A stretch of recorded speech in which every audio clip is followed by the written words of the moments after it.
Welcome to my channel friends. आज की video में मैं आपको बताने वाला हूँ कि अगर आपके पास कुछ इस तरह का इशू आ जाता है जिसमें आपके पास प्ले स्टोर ओपन नहीं हो रहा होता, तो आप किस तरह से इसको फिक्स कर सकते हैं।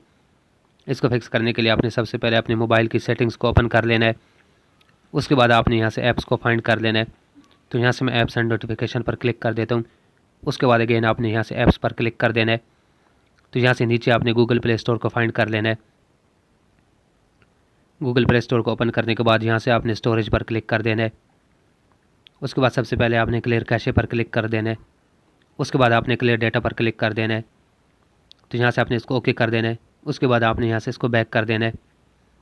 तो यहाँ से आपने गूगल प्ले सर्विसेज को फाइंड कर लेना है।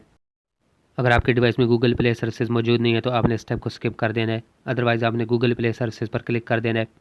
उसके बाद आपने स्टोरेज पर क्लिक कर देना है। सबसे पहले आपने क्लियर कैशे पर क्लिक कर देना है। उसके बाद मैनेज स्टोरेज पर क्लिक कर देना है। तो सबसे लास्ट में आपने क्लियर ऑल डेटा पर क्लिक कर देना है। उसके बाद यहाँ से आपने इसको ओके कर देना है। ओके करने के बाद यहाँ से आपने इसको बैक कर देना है।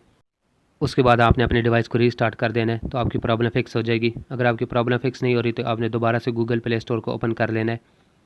उसके बाद आपको ऊपर 3 डॉट का ऑप्शन मिल जाएगा, तो आपने यहाँ पर क्लिक कर देना है। यहाँ पर क्लिक करने के बाद आपने अनइंस्टॉल अपडेट्स पर क्लिक कर देना है। तो उसके बाद आपने अपने डिवाइस को रीस्टार्ट कर लेना है, तो आपकी प्रॉब्लम फिक्स हो जाएगी।